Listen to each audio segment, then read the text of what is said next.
Queridos irmãos e irmãs, ouvimos um evangelho muito conhecido por todos nós neste dia, o evangelho onde Jesus caminha sobre as águas, caminha ali por cima do mar, ao encontro dos discípulos.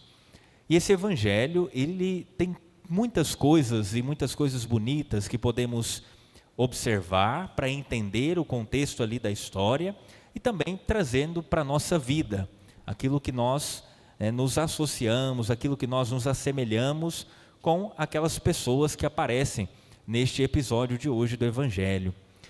Olhando o contexto do Evangelho que o próprio evangelista nos apresenta, Jesus tinha acabado de multiplicar os pães. Imagina vocês, tanta gente estava ali e as pessoas tinham visto aquele milagre acontecer, então queriam ficar ali perto de Jesus, não queriam deixar Jesus ir embora. Jesus então fala para os discípulos: vocês podem ir na frente, e depois eu dou um jeito de encontrar com vocês. Eu não sei que jeito seria esse, porque se Jesus atravessasse o mar, o lago, o grande lago, pelas margens, ele não chegaria lá tão cedo, e também Jesus ali não tinha outra barca, mas ninguém se preocupou com isso na hora, os discípulos apenas foram. Jesus ficou ali, despediu a multidão, depois subiu para o monte para orar. E ali naquele monte, diante do Pai, em oração, é bonito imaginar essa cena, antes de imaginarmos lá a tempestade, Jesus andando sobre o mar. É bom que a gente pense e imagine, mesmo a cena, Jesus ali, sozinho, no monte, rezando, falando com o Pai. E ali naquele momento de oração, o coração se enche de uma paz. Claro que a paz divina, mas uma paz humana também, uma paz sobrenatural e uma paz natural. Essa mesma paz que nós temos quando nós estamos na presença de Deus ou quando estamos sozinhos com Deus. E ali naquela paz, naquele murmúrio da brisa leve, como nós ouvimos na primeira leitura, Jesus ele fala com o Pai, ele faz a sua oração. Depois, enquanto Jesus está lá, nessa paz, nessa quietude, rezando, falando com o Pai, ao mesmo tempo os discípulos já estão lá no mar, e lá no mar a coisa está bem diferente, o vento é contrário, a barca está quase afundando, os discípulos estão com medo, apavorados, e olhem que eles eram pescadores, eram acostumados com o mar agitado, eram acostumados a pescar de noite.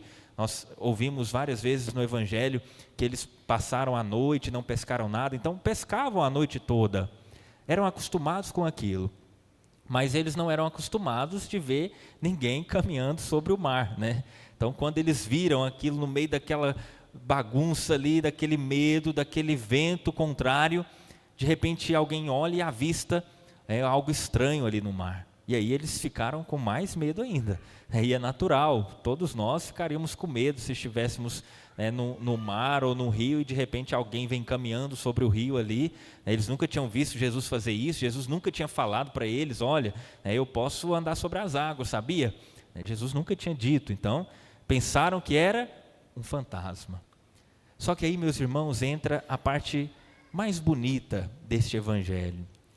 E também aquilo que nós podemos aplicar de forma bem concreta na nossa vida. Pedro, ao ver aquela situação ali, ele também, no primeiro momento, teve medo, mas eles ouviram Jesus dizendo, coragem, não tenham medo, sou eu. E naquele momento que eles ouviram ali, Pedro, no seu impulso, Pedro, nós sabemos que era totalmente impulsivo, falava as coisas muito sem pensar, vocês veem, todas as passagens que envolvem São Pedro no Evangelho, sempre ele dá uma bola fora, tenta fazer alguma coisa ali antes da hora, Senhor, eu vou ficar com o Senhor até o fim. Jesus fala: que isso, você vai me abandonar, vai me negar 3 vezes, Senhor, vamos fazer 3 tendas, nós escutamos no domingo passado. Jesus: você não sabe o que você está falando, Pedro. Depois tira a espada, corta, guarda essa espada, Pedro. Depois: Senhor, que isso não te aconteça, o Senhor não pode sofrer, afasta de mim, Satanás. E agora Pedro, da mesma forma, no mesmo impulso, se é o Senhor mesmo, então é fácil de resolver essa história, prova, deixa eu ir caminhando sobre o mar. E aqui, meus irmãos, a gente fala meio brincando assim, mas é muito sério isso que Pedro fala. E isso também muitas vezes nós fazemos na nossa vida. Nós queremos também colocar Deus à prova. Quantas vezes na nossa vida nós fazemos isso? Senhor, se o Senhor pode, se o Senhor pode, faz isso. Se o Senhor é Deus, faz isso. Se o Senhor não sei o que, faz isso. Nós queremos dar ordens para o Senhor e colocar Deus à prova, como se Deus precisasse provar para nós que Ele é Deus. Olha que arrogância e que prepotência muitas vezes nossa. E o pior de tudo, meus irmãos, é que muitas vezes Deus aceita o nosso desafio.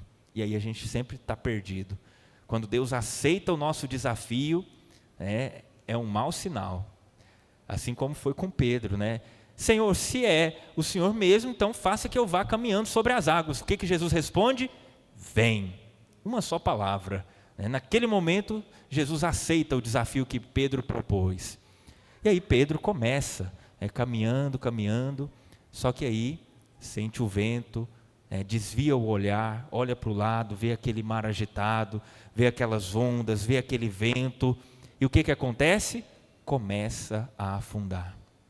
Muitas vezes, meus irmãos, nesse nosso ímpeto de querer a prova de Deus, e Deus aceita o nosso desafio, nós muitas vezes olhamos para o lado e nos deparamos no meio de uma tempestade.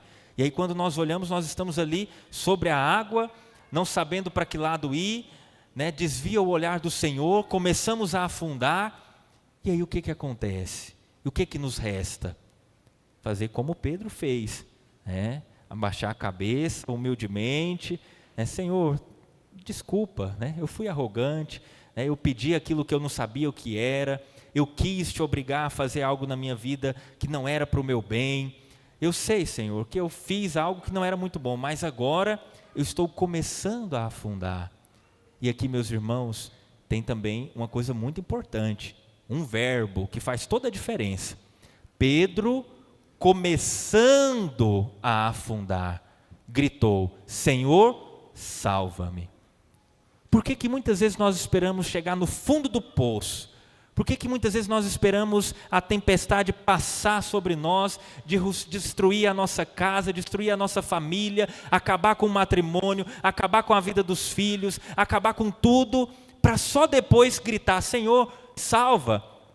Eu tentei tudo, eu tentei fazer de tudo, agora, Senhor, eu coloco nas suas mãos. Não é assim, meus irmãos.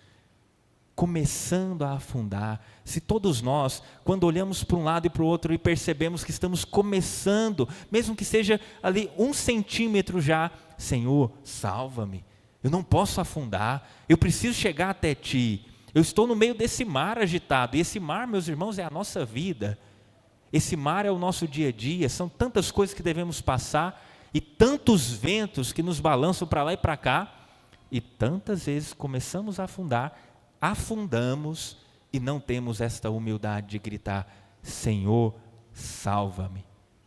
E meus irmãos, basta pedir, basta dizer: Senhor, salva-me, que Jesus estende a mão e nos tira de onde nós estamos, no nosso pecado, meus irmãos. Quantas vezes nós estamos no fundo do poço, na lama do pecado, como aquele filho pródigo, que até os porcos eram mais bem tratados do que ele, e quantas vezes nós não gritamos ao Senhor: Senhor, salva-me. Quantas vezes nós não estendemos as mãos para o Senhor no sacramento da confissão: Senhor, salva-me, eu sou pecador, mas salva-me, Senhor.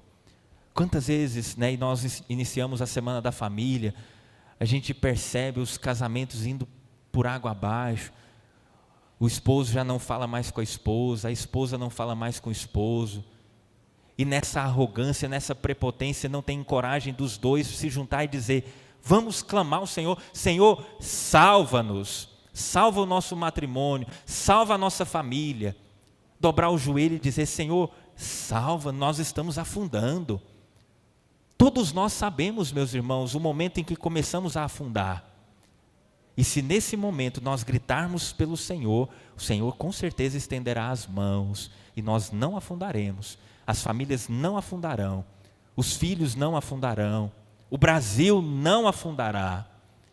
E meus irmãos, é preciso então fazer esse exame de consciência, e pensar: em que momento eu comecei a afundar e não clamei pelo Senhor? O Senhor está ali, de pé, sobre a água, para estender as mãos para cada um de nós. E aí, meus irmãos, uma coisa muito bonita, que quando Jesus sobe com Pedro na barca, a tempestade se acalma. Na primeira leitura de hoje, nós ouvimos também uma leitura belíssima. Deus, meus irmãos, Ele está nesta calmaria. Deus, Ele nos dá sinais, e o sinal de Deus vem junto com a paz de Deus. O profeta Elias ouviu, o Senhor que mandou subir ao monte Horebe, e ali disse: o Senhor vai passar por lá, você sobe, fica esperando que Deus vai passar. Quantas vezes também nós escutamos, confia, espera, Deus vai passar. E aí o profeta sobe, chega ali numa caverna, fica ali, e de repente começa um vento, e o vento destrói as montanhas, destrói as rochas, destrói tudo. Nós, à primeira vista, já podemos pensar, é o Senhor nesse vento, e o sinal que Deus me falou que ia me dar. Quantas vezes nós tomamos decisões erradas por causa disso?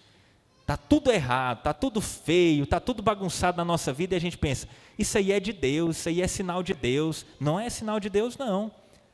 O erro, a bagunça, o pecado, não é sinal de Deus. E aí o profeta espera, o Senhor não estava no vento. Começa então um terremoto, mais forte do que o vento, tremendo tudo, agora sim é Deus. Não, o Senhor não estava no terremoto. Aí vem o fogo, para acabar com tudo mesmo, agora sim é Deus nesse fogo. Não, o Senhor não estava no fogo. E aí, meus irmãos, é surpreendente, onde Deus estava? Ouviu-se um murmúrio de uma leve brisa. O profeta escutou de longe, sabe aquela brisa suave, ouviu de longe, e o Senhor estava naquela brisa suave. Meus irmãos, o Senhor, Ele vai passar na nossa vida, o Senhor está conosco. Depois do vento, depois do furacão, depois do terremoto, depois do tsunami, depois o Senhor passa nessa leve brisa. E precisamos, meus irmãos, ver o Senhor nisso tudo, ver o Senhor nessa brisa suave, ver o Senhor na calmaria também. Assim a nossa vida vai se tornando mais calma, mais suave, mais tranquila. Na família, o esposo, a esposa, os pais, os filhos devem aprender a ver o Senhor na suavidade das coisas. Quantas vezes nós não conseguimos perceber a presença de Deus porque a nossa família, a nossa casa parece que tem um terremoto lá todo dia, As paredes tremem, de tanta coisa que acontece lá que... E aí nós não conseguimos ver Deus, porque Deus não está no terremoto, Deus não está no barulho, no xingamento, Deus está na suavidade, no diálogo, na harmonia, na paz, no amor. Ali Deus está, ali há a presença de Deus. Por isso peçamos a Deus esta graça de também na nossa casa, na nossa família, ter sempre essa calmaria, onde possamos ver o Senhor. Aos pais, nesse dia, a vocês dedicados, tenham sempre diante dos vossos olhos a missão que Deus os concede, a missão de ser pai, a missão de transmitir a fé para os vossos filhos. Muitas vezes nós vamos abandonando essa missão, e esta é a primeira missão do pai, educar os filhos na fé, transmitir aquilo que é mais precioso para os filhos, que é o próprio Deus. É preciso, meus irmãos, recuperar esta vocação do ser pai, transmitir o próprio Deus, dar o próprio Deus aos filhos. E também, antes de ser pai, você tem a vocação de esposo. É preciso também, no seu matrimônio, enxergar na sua esposa ali a presença de Deus, na calmaria, enxergar na sua família a missão que Deus te concedeu. A sua esposa é a sua missão, os seus filhos são a sua missão. Às vezes é interessante, a gente escuta tantos testemunhos, esses dias escutei um testemunho, nem me lembro quem me disse, eu não sei se foi algum de vocês, se foi, vocês me desculpem, mas que tinha que buscar a esposa num lugar, e ali a esposa já estava atrasando, e ele estava inquieto, ali esperando, e ele já foi pensando, quando ela entrar no carro eu vou brigar, porque ela falou que era tal hora, não sei o quê, E aí a esposa, enquanto ele esperava ali, ele parou um pouco e pensou, falou assim, olha, eu vou imaginar que é outra mulher, né? Vou imaginar que não é a minha esposa. E aí quando ela chegou, né, ele tratou super bem, né? Porque se fosse a esposa ali, porque era a esposa, ele tinha o direito de brigar, de xingar, Agora ele pensou, se fosse outra pessoa, se fosse, né, um parente ou alguém que tivesse pedido um favor ali, com certeza não trataria daquela forma. Meus irmãos, quantas delicadezas nós podemos fazer na nossa vida, e coisas tão simples. Eu digo a vocês que são maridos, as vossas esposas, elas precisam da ternura de vocês, precisam de maridos, precisam de homens ao seu lado, mas que sejam ternos, que sejam amáveis, que sejam delicados com as esposas. Isso é muito importante. Isso não faz nenhum homem perder a sua masculinidade, não faz nenhum homem deixar de ser homem por tratar bem a sua esposa, por tratar com amor, com ternura, com carinho a sua esposa e os seus filhos. Mas o contrário, eleva ainda mais a sua vocação como homem, como pai, como esposo. É preciso pensar sobre isso também, meus irmãos. Para terminar, e eu sei que eu já falei demais, mas é preciso falar uma outra coisa. Nós temos ouvido durante essa semana e talvez nas próximas semanas, o IBGE vai divulgar os números do último censo. Pode ser que sim, pode ser que não, mas tudo indica que o Brasil já nem 50% dos habitantes são mais católicos. Tudo indica que o Brasil deixou de ser o país com o maior número de católicos do mundo. E eu digo isso para vocês, meus irmãos, com uma dor no meu coração. Eu, desde quando escutei isso, mesmo que não seja menos de 50%, mas já está liberando, onde foi que nós erramos? Essa pergunta, ela é uma pergunta para cada um de nós. Onde foi que nós católicos erramos? Não para apontar culpados. Foram os padres que erraram, foram os leigos que erraram, foi esse papa que errou, foi esse bispo que errou. Não é isso. Mas para achar soluções e perceber onde foi que nós erramos. Meus irmãos, nós temos tudo, nós temos a verdade, nós temos Cristo, nós temos a salvação, nós temos os sacramentos, nós temos tudo. E não atraímos as pessoas. Onde é que nós estamos errando? Essa pergunta deve bater no nosso coração. Essa é uma pergunta muito séria, meus irmãos, e isso não é aquela história de dizer assim, o que importa é a qualidade, não a quantidade. Isso também não justifica, nós não podemos ficar assim. E eu digo a vocês, esta qualidade também, como é que está a nossa qualidade como cristãos, como católicos? Eu digo a vocês, se tiver 100 milhões de pessoas no Brasil que se declaram católicos, nós podemos dizer que talvez nem 10 milhões sejam católicos de verdade. Católico não praticante não é católico. Não existe católico não praticante. Isso não existe.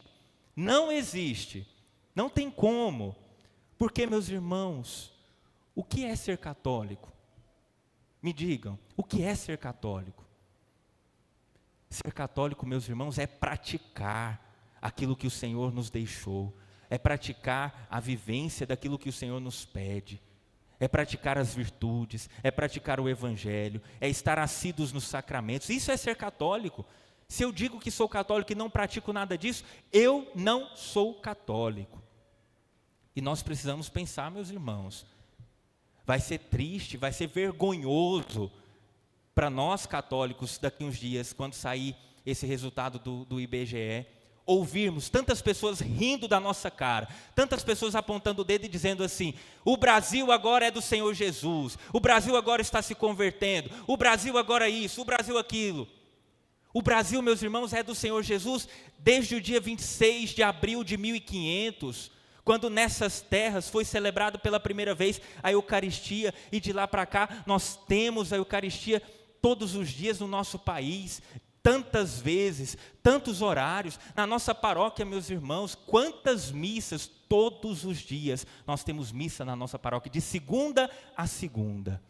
O Brasil é do Senhor Jesus, sempre foi, mas o que é que nós católicos estamos deixando de fazer? E eu peço desculpa a vocês pelo desabafo, mas é algo que não podemos deixar de falar. E não podemos sair dessa missa e sair e ouvir essa pesquisa e dizer, o que importa é a qualidade. Isso nós não podemos dizer, meus irmãos. O que importa é termos cristãos autênticos, isso sim. O que importa é atrairmos as pessoas. O que importa, meus irmãos, é apontarmos o caminho. Onde foi que deixamos de apontar esse caminho? Onde foi que paramos de olhar para Jesus? Onde foi que paramos de falar de Jesus? É triste ver, meus irmãos, que nós não falamos de Jesus. É triste ver que muitas vezes nós temos vergonha da nossa fé. E com isso, as pessoas não vão se sentindo atraídas. Com isso, as pessoas vão deixando. E tantas pessoas dizem que deixaram de ser católicas por isso, por aquilo outro. Pouquíssimas pessoas vocês podem escutar que dizem assim, eu deixei de ser católico porque eu fui estudar, porque a teologia, porque isso, porque aquilo, não estava de acordo com isso, com aquilo. Tantas pessoas, 90% dizem assim, eu deixei de ser católico porque eu bebia, porque eu fazia isso, tantas coisas. E até parece, meus irmãos, que isso é próprio do ser católico, até parece que isso é próprio do ser cristão. Não podemos, meus irmãos, continuar de braços cruzados e de olhos fechados. O que vai acontecer com o Brasil? O que vai acontecer com o nosso país? Vocês que são pais, daqui 20, 30 anos, vocês se lembram, há 30, 40 anos atrás, como era a fé, como era a religião, como era o nosso país? O que vamos esperar daqui 20, 30 anos? Cadê os jovens? Onde estão os jovens? Os pais vêm para a igreja, os filhos ficam em casa. Os pais já não transmitem mais a fé para os filhos. Já desde criança, é o celular que educa as crianças. Isso, meus irmãos, precisamos voltar e pensar, e voltar, e reorganizar, e voltar atrás, e correr atrás do prejuízo, e apresentar soluções. É um grande problema, é um grande desafio. E nós não podemos simplesmente cruzar os braços e dizer, é assim mesmo, né? Não é assim mesmo, não pode ser assim mesmo. O Brasil é do Senhor Jesus. O Brasil é um país católico. O Brasil é um país cristão. E nós não podemos aceitar que o Brasil se torne um país pagão. E o que nós estamos vendo é isso, meus irmãos. O Brasil está se tornando um país pagão. As famílias estão se tornando pagãs. E isso é muito triste. Nós sabemos que onde reina o paganismo, as pessoas adoram os animais, adoram as bestas. E isso não é o que Deus deseja para nós, não é o que Deus sonhou para essa terra de Santa Cruz. Peçamos então a Deus a graça de nos tornarmos cada vez mais aquilo que somos, filhos de Deus, e chamar o Senhor de Pai e dizer, temos um Pai, somos filhos de Deus, vivemos como filhos de Deus e queremos que essa nossa família cresça cada vez mais e não diminua, mas cresça em quantidade, em qualidade, para que todos possam adorar e louvar o Senhor Jesus nessa terra de Santa Cruz. Louvado seja nosso Senhor Jesus Cristo.